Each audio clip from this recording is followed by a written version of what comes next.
राजनीतिक बदलावों के साथ हर सरकार के कार्यकाल में पुराने मामलों की समीक्षाएं होती हैं। हाल ही में मौजूदा सरकार ने भी कांग्रेस शासन के दौरान बीजेपी नेताओं के खिलाफ दर्ज किए गए मामलों की समीक्षा करने का निर्णय लिया है।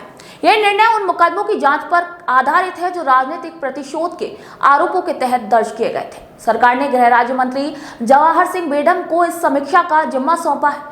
बेडम ने भी ये संकेत दे दिया है कि कई मुकदमों को अब वापस लिया जा सकता है, लेकिन ये अब स्पष्ट नहीं है कि कौन कौन से मामले वापस होंगे। नमस्कार, मैं निशा शर्मा और आप सभी का स्वागत करती हूँ गोल्डन हिट पर।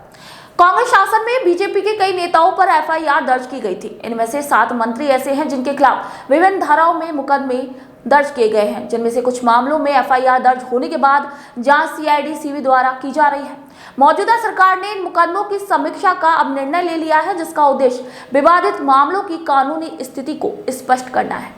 इन मुकदमों की सूची में प्रमुख नामों में शिक्षा मंत्री मदन दिलावर शामिल हैं, जिनके खिलाफ 14 केस दर्ज हैं, जिनमें गंभीर धाराओं के मामले शामिल हैं। इन मामलों में राजद्रोह, हत्या और आपराधिक साजिश जैसे गंभीर आरोप हैं।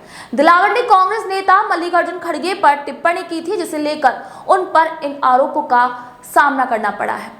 डॉक्टर किरोड़ीलाल मीणा, जो पहले मंत्री रह चुके हैं, उनके खिलाफ भी 12 मुकदमे दर्ज हैं, जिनमें से 2 हत्या के प्रयास के मामले हैं। वहीं अन्य मंत्रियों में कन्हैयालाल चौधरी, संजय शर्मा और हीरालाल नागर शामिल हैं, जिनके खिलाफ विभिन्न प्रकार के मामले पेंडिंग हैं। गृह राज्य मंत्री जवाहर सिंह बेडम ने स्पष्ट कर दिया है कि मौजूदा सरकार के तहत जिन मुकदमों को राजनीतिक उद्देश्यों के तहत दर्ज किया गया था, उनकी समीक्षा की जा रही है। सरकार इस बात का मूल्यांकन कर रही है कि कौन कौन से मामले वापस लिए जा सकते हैं और कौन से मामले वापस नहीं लिए जा सकते। वही समीक्षा में कंपाउंडेबल और नॉन कंपाउंडेबल केसों को अलग किया जा रहा है। कंपाउंडेबल केस जो सामान्य प्रवृत्ति के होते हैं, जो साधारण होते हैं, जिनमें आपसी समझौता संभव होता है, उन्हें वापस लिया जा सकता है, जबकि नॉन कंपाउंडेबल केस जो गंभीर मामलों में दर्ज होते हैं, जैसे हत्या और दंगे भड़काने के मामले, ये वापस नहीं लिए जा सकते। आपको बता दें कि वसुंधरा राजे की पहली सरकार के दौरान 40,000 मुकदमे वापस लिए गए थे, जबकि अशोक गहलोत के दूसरे कार्यकाल की सरकार में 52,000 मुकदमे वापस लिए गए थे। इस पूरी प्रक्रिया की कानूनी बारीकियों को समझना बेहद महत्वपूर्ण है। भारतीय न्याय संहिता के तहत मुकदमे वापस लेने का अधिकार सरकार के पास होता है, लेकिन इसके लिए एक तय प्रक्रिया है। कानून के मुताबिक सरकार केवल उन मुकदमों को ही वापस ले सकती है जो जघन्य अपराधों से संबंधित नहीं है। इन मामलों की फाइल कोर्ट में भेजी जाती है और कोर्ट यदि सब कुछ सही पाता है तो मुकदमा वापस लिया जा सकता है।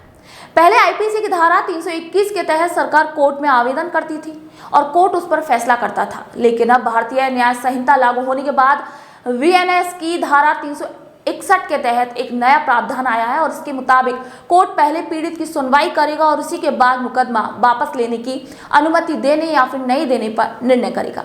यह नई प्रक्रिया मुकदमे की वापसी को लेकर एक कानूनी पेच को जन्म देती है, जिससे केस वापस लेने की प्रक्रिया में और अधिक पारदर्शिता और अधिकारिता भी सुनिश्चित की जा सकती है।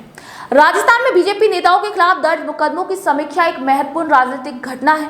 यह समीक्षा न केवल बीजेपी नेताओं को राहत दे सकती है, बल्कि इससे प्रदेश की राजनीति में भी एक नई दिशा मिलेगी। लेकिन इस प्रक्रिया के दौरान कानूनी पेच और समीक्षा की पारदर्शिता पर भी नजर रखना बेहद महत्वपूर्ण होगा। इस समीक्षा के परिणाम और इसके पीछे कहानी भविष्य में एक राजनीतिक मोड़ को भी जन्म दे सकती है।